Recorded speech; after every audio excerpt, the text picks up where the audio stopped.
Comunicando Ciencia es una producción de la Universidad Mayor de San Andrés a través del Departamento de Investigación, Posgrado e Interacción Social con apoyo de la Agencia Sueca de Cooperación para el Desarrollo Internacional ASDI en el marco de la divulgación científica como una responsabilidad social y un deber constitucional de las universidades.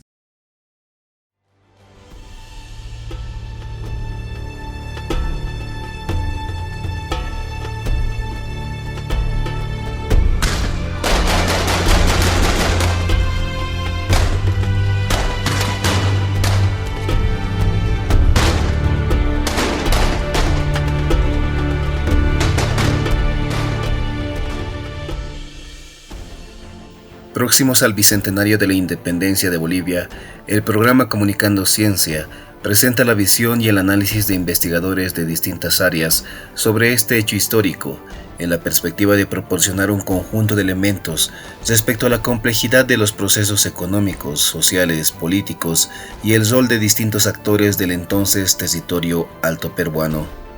El contenido narrativo del programa describe a la Bolivia colonial, el periodo de las luchas independentistas, la situación de la economía en los distintos periodos, los hitos en la historia y la economía, el tránsito de república a Estado plurinacional. La docente e investigadora de la carrera de Historia y del Instituto de Estudios Bolivianos de la Facultad de Humanidades y Ciencias de la Educación de la Universidad Mayor de San Andrés, María Luisa Saux, comenta que la independencia debe ser analizada a partir de las expectativas, anhelos y la decisión de los habitantes del entonces territorio de Charcas, hoy Bolivia. Que el 6 de agosto se firme el acta, tiene que ser analizado como algo desde varias perspectivas, ¿sí? ¿Qué era lo que querían los que vivían en Charcas, en la audiencia de Charcas? Todavía hay debate, ¿no? Algunos con visiones regionalistas dicen nos han obligado a ser bolivianos, ¿no? Pero en realidad lo que ocurre es que se ha terminado la guerra, ¿no? Y qué es lo que se va a hacer en el futuro, ¿no? Y llega Sucre, bueno, por orden de Bolívar, sube Sucre y declara el decreto del 9 de febrero, donde responde, digamos, a los intereses de los que vivían en Charcas, en la audiencia de Charcas, ¿no? O alto peruanos. Y dice, se van a reunir y ustedes van a decidir, ¿no? Más allá yo no voy a intervenir ni nada, ustedes van a decidir. Y entonces cuando se decide ser independientes, se decide ser independientes no solamente de España, sino también de Buenos Aires y de Lima, que eran las otras opciones, ¿no? Y entonces eso es lo que marca nuestra decisión. Y desde mi punto de vista es muy, muy interesante y muy importante de analizar que se debaten tres temas, ¿no? El sistema político, que inmediatamente se define como una república, la participación de los delegados, ¿no? Que son delegados de la nación y no son delegados de La Paz, de Cochabamba, esto ya en 1826 definen, y el tercero que de principio se define que va a ser una república representativa y además unitaria, porque en los otros lugares de América Latina va a haber guerras muy fuertes entre los que quieren el unitarismo y el federalismo, y aquí en Bolivia no, sino unos 40 años después recién se va a debatir el federalismo.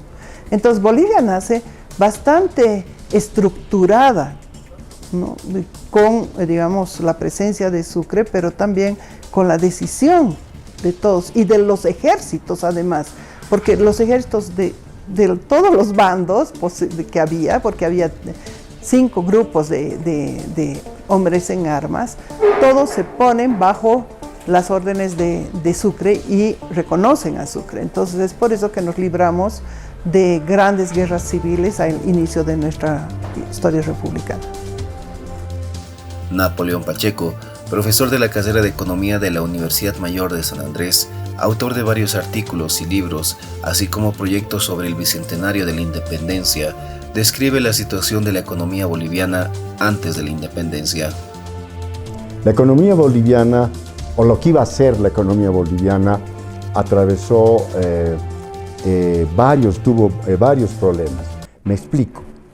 Durante la colonia, el núcleo económico de la audiencia de Charcas, que es el antecedente geográfico, administrativo, territorial de Bolivia, el núcleo económico era el Cerro Rico de Potosí y su producción de plata, ¿no?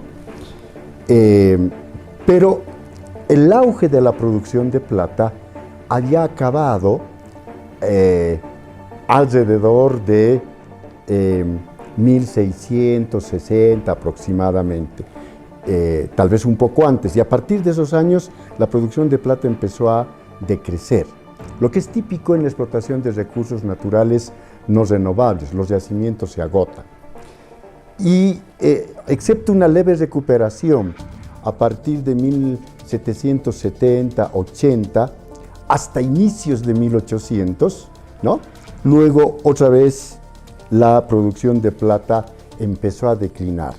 Y ese era el fundamento, la producción de plata, el fundamento de la economía de Charcas, Entonces, ese es un problema, porque había menos producción de plata, por lo tanto menos acuñación de monedas en la Casa de la Moneda, y las articulaciones económicas que habían emergido en la época de auge del Cerro Rico de Potosí se estaban diluyendo. Por lo tanto, el intercambio comercial tendía a paralizarse, denotando precisamente este problema estructural de la audiencia de Charcas. Ese es el problema estructural. Y como los males no vienen solos, entre 1800 y 1805, casi hasta el 6, en gran parte de la audiencia de Charcas, especialmente en la parte occidental, hubo una sequía de grandes proporciones, porque abarcó no solamente una parte importante del territorio de la audiencia, sino también Chile, Perú, Argentina, etc. Una sequía que obviamente tuvo un enorme impacto sobre Charcas y concretamente sobre la economía boliviana. El impacto económico de la Guerra de la Independencia fue considerable, dice Pacheco, al referirse a la destrucción de las fuerzas productivas en los tiempos del nacimiento de Bolivia. Y el impacto económico de la Guerra de la Independencia fue grande, porque tanto las tropas realistas como las tropas patriotas, donde iban, cuando ocupaban, por ejemplo, ciudades, se apropiaban de la riqueza de esas ciudades. Monedas de plata, vajilla de plata, etc. Y en el trayecto, ambos ejércitos, ¿no? Ocupaban haciendas. Entonces, confiscaban ganado, se llevaban siembras, y para que el ejército enemigo, al pasar por ahí, no aproveche, quemaban la hacienda. Tomaban una mina o llegaban a una mina, sacaban toda la plata que podían, y para que el enemigo no aprovechase los recursos de la plata, inundaban la mina. De modo que la destrucción material sobre las fuentes productivas fue enorme, ¿no? Sobre las fuentes productivas. Y en ese ámbito nace Bolivia. Según este investigador, Bolivia nace con una base económica muy endeble y frágil. Y así se constituyó Bolivia, pero con una base económica muy endeble, ¿no? Con un territorio formal, porque nunca el territorio con el que nace Bolivia sobre el territorio de la audiencia de Charcas fue real, ¿no es cierto? Es decir, el Estado boliviano débil que se constituye en 1825 no tenía capacidad para sentar presencia en 2 hipotéticos millones de kilómetros cuadrados de territorio, ¿no? Esa fue una ficción realmente, que Bolivia nació con 2 millones de kilómetros cuadrados. Hay condiciones geográficas, la mayoría de la población y las principales ciudades están en las tierras altas, ¿no? En las tierras altas. Luego tenemos los valles y la zona de los llanos, prácticamente casi sin habitantes, ¿no? Y las tierras altas están lejos del mar, no están sobre el mar. Por lo tanto, nacimos, ¿no es cierto?, sin un puerto propio realmente. Durante la colonia, el puerto que utilizaba la audiencia de Charcas era el puerto de Arica, que era el puerto, digamos, más cercano al altiplano y con mejores condiciones para el comercio. Pero Arica era del Perú. Entonces, varios presidentes intentaron fortalecer en territorio boliviano el puerto de Cobija, ¿no?, como solución para reemplazar al puerto de Arica. Pero todos los esfuerzos que se hicieron resultaron vanos, de modo que siempre acabábamos dependiendo del puerto de Arica.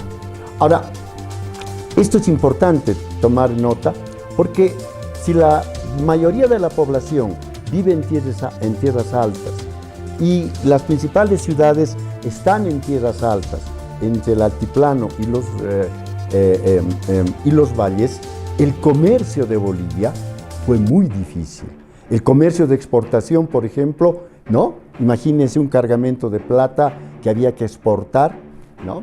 Tenía que transitar el altiplano, subir la cordillera occidental, llegar hasta 4.000, 5.000 metros y luego bajar, ¿no?, hasta el nivel del mar. La carga de importación tenía que seguir la misma ruta, subir la cordillera occidental hasta la punta, digamos, y luego bajar para llegar al altiplano o los valles y llegar a la ciudad donde debían descargar productos, etc. Eso implicaba fletes de transporte enormes, ¿no? Lo que se constituyó obviamente en un obstáculo para el comercio. Y si la minería estaba prácticamente en una fase de declinación definitiva, la economía boliviana en los primeros 20, 30 años, 40 inclusive de vida independiente, era una economía estancada, ¿no?, casi en crisis. Esa fue la situación.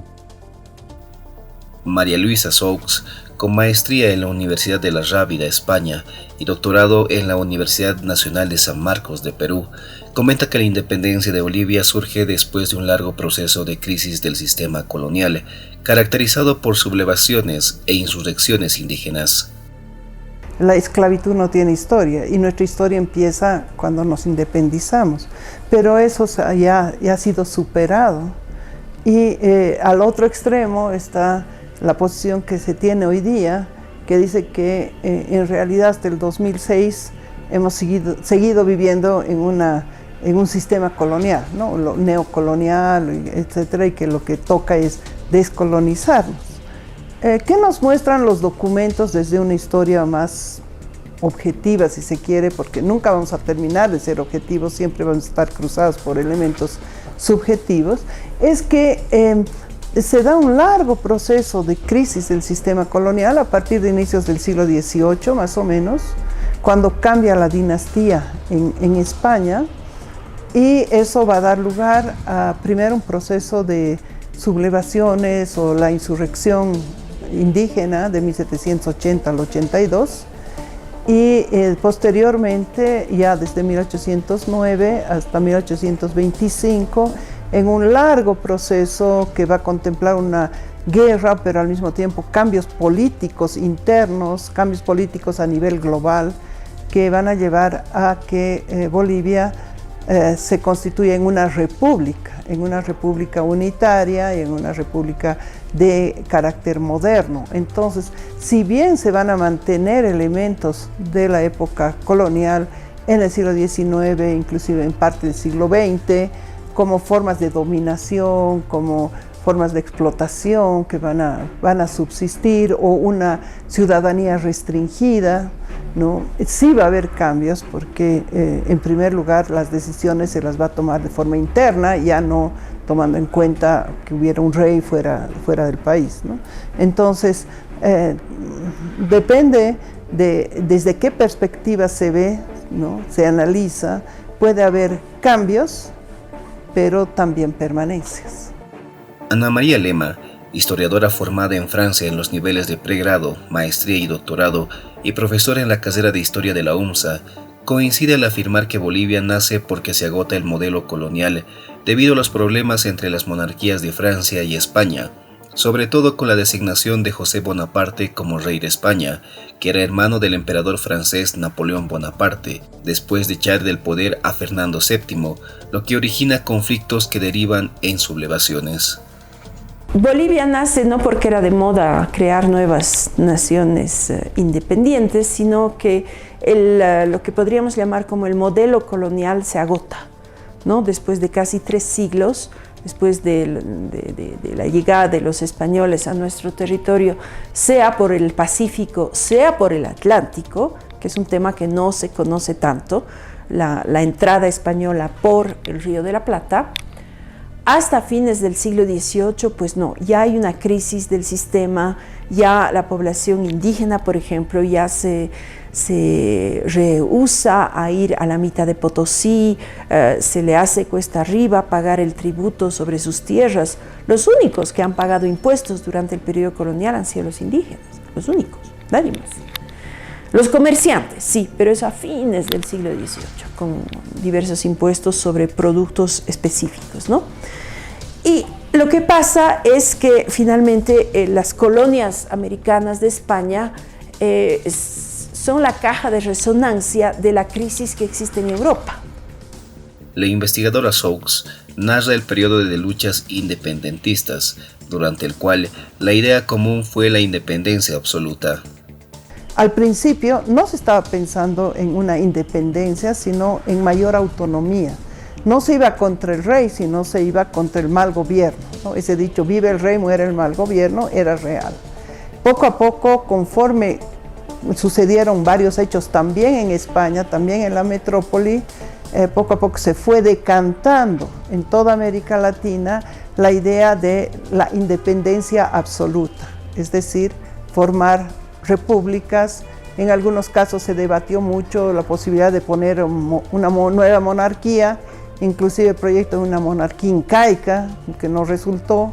Aquí en Bolivia no hubo ese debate porque aquí la guerra duró mucho más tiempo, ¿no? Entonces, en medio de la guerra nadie debatía. Pero al final se decantó en toda América Latina la idea de formar repúblicas y de independizarse totalmente de la metrópoli de España. Sírvanse decir si están de acuerdo o no con la anexión a las Provincias Unidas y al gobierno de Buenos Aires. No. La siguiente consulta. Si están de acuerdo o no con la anexión al gobierno de Bajo Perú. Sí. Nuevamente, si están de acuerdo o no con la anexión a Bajo Perú. No. Y por último, si los departamentos de Alto Perú declárense a sí mismos un Estado soberano e independiente. Sí.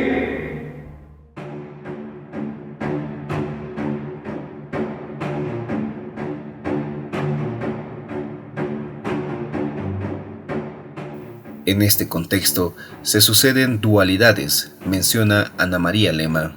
La historia no existe y no puede escribirse en blanco y negro. Es decir, no es que aquí están los buenos, aquí están los malos. Para unos los buenos van a ser los españoles. Para otros los buenos van a ser los indígenas, ¿no? Pero no podemos considerar a estos grupos españoles, indígenas, collas, no collas, etcétera, como grupos homogéneos, porque hay de todo. hay de todo. Y con la llegada de los españoles ha sido exactamente lo mismo. Es decir, vienen estos españoles, entonces nos van a liberar de los incas. Bienvenidos. Los enemigos de mis enemigos son mis amigos. ¿No ve? Entonces, estas oposiciones que se presentan de forma recurrente en todo tipo de discursos, en la prensa, etc., hay que matizarlas mucho, mucho, mucho. Según María Luisa Saux, existe un debate sobre el rol de las sublevaciones indígenas en el proceso independentista. Tenemos todavía también un debate historiográfico sobre si las sublevaciones indígenas formaron parte del proceso de independencia o no, o si fue en otro contexto. Lo que se ha optado es por hablar de luchas anticoloniales que aborden las dos etapas, digamos, ¿no? Dentro de este contexto, Bolivia va a tener un rol fuerte, ¿no? Porque va a tener esa sublevación indígena, pero que a la larga, bueno, sus caudillos van a ser reprimidos y condenados a morir, etcétera, etcétera, ¿no? El proceso que se da en Bolivia es el de los más largos, entre el inicio de la guerra, que para mí es en 1809, para otros es recién en 1810, y el final de la guerra en 1825. Entonces, efectivamente, ¿y por qué duró tanto tiempo aquí en Bolivia? Porque era un centro muy importante para la corona, digamos, por el hecho de que estaba Potosí, de que había mucha riqueza aquí, y además el hecho de que termina siendo una lucha entre el Río de la Plata, que ya se había independizado, ¿no? Y que entonces iba mandando tropas para controlar lo que ellos llamaban las tierras altas, porque nosotros dependíamos del virreinato del Río de la Plata, y por el otro lado el virreinato del Perú, de donde también mandaban tropas, porque en determinado momento Charcas, de una forma un poco rara, pasó nuevamente a depender del virreinato del Perú. Entonces, más que una guerra entre españoles, que hubo muy pocos, este proceso de la guerra va a ser entre las tropas que venían del Perú y las tropas que venían de Buenos Aires, y los de Charcas, los hoy bolivianos, estaban en ambos bandos, porque se conformó como una especie de guerra civil. ¿Sí? Entonces, por eso es que duró tanto, por eso es que hubo movimientos de guerrilla, ¿no? Propios de una guerra civil más que de una guerra internacional, digamos, entre dos posiciones, porque, como le digo, no había casi españoles, sino solamente hacia el fin de la guerra llegaron tropas desde España directamente. La investigadora Saux destaca la activa participación de caudillos locales en este proceso. Otro problema historiográfico donde se dice, no, el proceso de independencia ha sido hecho por criollos, ¿no? Entonces, en La Paz, Pedro Domingo Murillo, en Sucre, Jaime Sudáñez, etcétera, etcétera, ¿no? Pero nos hemos olvidado que una persona no hace una revolución, una persona no hace una sublevación. Hay muchos que están alrededor. Entonces, cómo se ha ido cambiando la participación popular, que ya René Arce habló, por ejemplo, en su tesis, y que nos muestra que hubo una participación muy grande de toda la sociedad. Y la sociedad era multiétnica, siempre lo fue. Entonces, ahora empiezan a haber cada vez más estudios sobre esa participación indígena y popular en el proceso de independencia. Entonces se empieza a rescatar figuras como Andrés Jiménez de León y Manco Cápac, Victoriano Titichoca, José Santos Vargas, Andrés Simón, etcétera, varios que han participado o en las guerrillas o en los movimientos digamos, en las ciudades. Aquí en La Paz, el 16 de julio, no fue un levantamiento solo de criollos. Todo lo que hoy día conocemos con las laderas, inclusive en Pacajes, en Omasuyos, todos estaban levantados. Entonces, eso es algo que se empieza recién a rescatar, porque la imagen de la historia patria ha sido solamente los héroes y no estos otros personajes que también lucharon, ¿no? En la línea del tiempo, El hecho histórico más trascendente fue sin duda la firma del Acta de la Independencia de Bolivia el 6 de agosto de 1825, adoptando el nombre inicial de República de Bolívar en honor al fundador Simón Bolívar. María Luisa Saux menciona los acontecimientos importantes que marcaron la fundación de Bolivia y su historia hasta la actualidad. Entonces, un hito fundamental es precisamente la firma del Acta de Independencia, y por eso es que se festeja el 6 de agosto por este hito, ¿no? Como el día, digamos, de la fundación de la República. Pero vamos a tener otros hitos que en la misma historia ya no son tan importantes, aunque como historiadores sí consideramos que hay momentos de quiebre. Por ejemplo, el traslado de la sede de gobierno a La Paz es un hito porque va a marcar un cambio, ¿no? Como consecuencia de la Guerra Federal en 1899, o la Revolución Nacional de 1952, que hoy día ya, antes era feriado el 9 de abril, hoy día ya no, pero para nosotros historiadores sí es un hito, ¿no? O si nos vamos más atrás, también es un hito el encuentro de Cajamarca, digamos, ¿no? Entre Pizarro y Atahualpa, porque va a marcar un cambio muy importante dentro de nuestra historia. Y hoy día se festeja el Día del Estado Plurinacional, ¿no? Que es una mezcla en realidad de fechas, porque se festeja el surgimiento del Estado Plurinacional, pero esa fecha, el 22 de enero, es en realidad la fecha en la que sube Evo Morales en 2006, ¿no? Pero en el momento que sube Evo Morales no se llamaba Estado Plurinacional, todavía se llamaba República de Bolivia. Entonces ahí hay también construcciones históricas que quieren fijar un hito, y lo primero que van a hacer es poner día feriado ese día de ese hito histórico, ¿no? En la línea del tiempo de la historia económica boliviana también se mencionan hitos. El economista Napoleón Pacheco explica que están ligados a la explotación de recursos naturales o la orientación de la política económica de Bolivia. A ver, los ciclos de la economía pueden ligarse a la explotación de recursos naturales y a los ciclos, digamos, de la orientación de la política económica. Si la perspectiva es, pero ambos están ligados.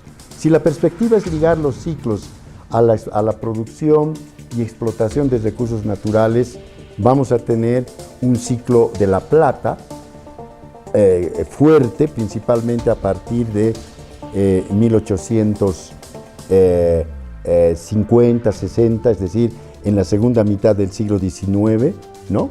Hasta fines del siglo XIX. Entre el siglo XIX y el siglo XX tenemos el surgimiento del caucho, un recurso natural del noreste, que es renovable, el caucho, y luego el mismo estaño.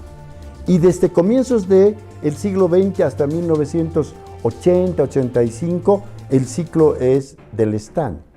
Y luego del estaño vamos a tener un ciclo conjunto de el primer ciclo de exportación de gas natural a la Argentina, de los años 70 hasta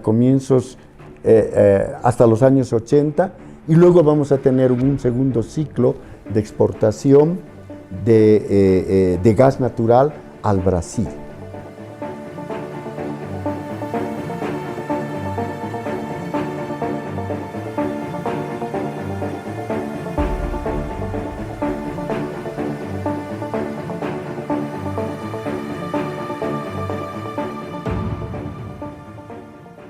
En la segunda parte, Bolivia entre intervencionismo y liberalismo, Bolivia de república a Estado plurinacional. Son efectivamente 36 los idiomas reconocidos por la Constitución Política del Estado Plurinacional. ¿Cómo es la enseñanza de la historia en Bolivia? Próximos al Bicentenario, ¿cómo estar preparados para afrontar los próximos años?